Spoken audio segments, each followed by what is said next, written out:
Здравствуйте, дорогие зрители! Сегодня для вас сказку прочитаю я, актер областного театра «Кукла Лакай» Орынбасаров Алишер.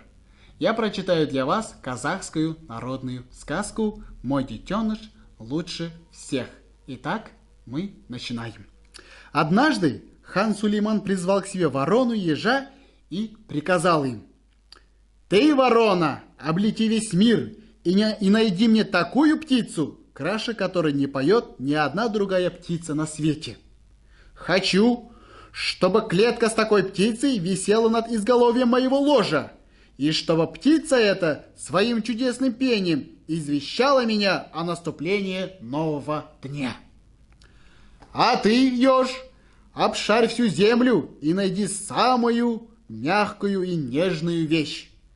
Это мягкое должно лежать у моей подушки так, чтобы, проснувшись утром и обернувшись к клетке с певчей птицей, я прикоснулся бы щекой к нему и ощутил ласку и тепло его.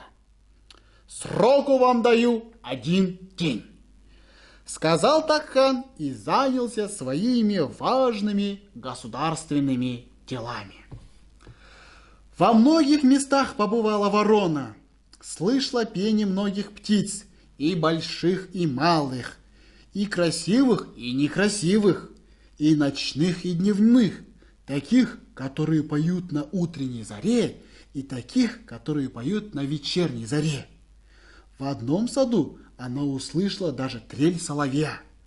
Хорошо поет соловей, но что-то в его трели не понравилось вороне.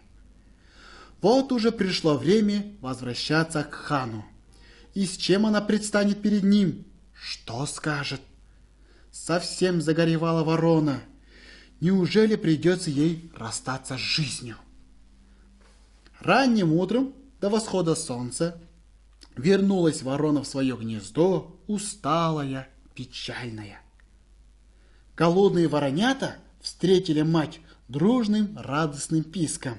И этот писк показался вороне приятнее и нежнее пения соловья и других певчих птиц.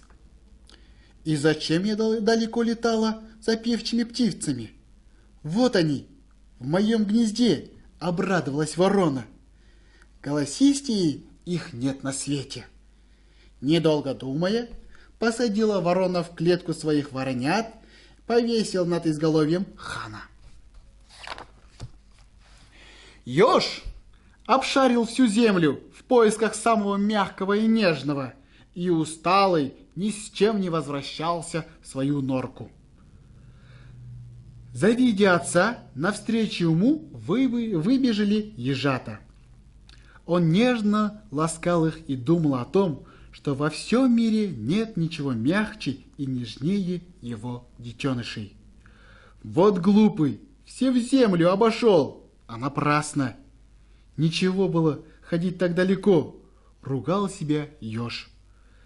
Не задумываясь, еж собрал своих детей и поместил их на подушке спящего Сулеймана, мудрейшего из мудрейших. Настало утро, воронята, что есть мочи, запищали, закричали в свои клетки и разбудили хана. Хан обернулся в сторону клетки, но больно укололся в какие-то шипы.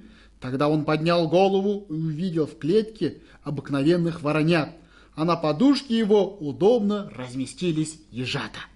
Разгневался Сулейман, приказал немедленно привести ворону, ежа и отсечь им головы. «О, хан!» — взмолвились виновные. «Прежде выслушай нас, что мы скажем, а потом уже делай с нами все, что хочешь». Хан согласился, и ворона с ежом рассказали о своих поисках.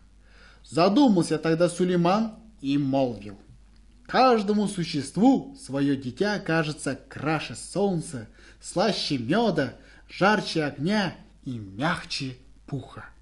Еж и ворона были помилованы. На этом все. До свидания, ребята. До новых встреч. Пока-пока.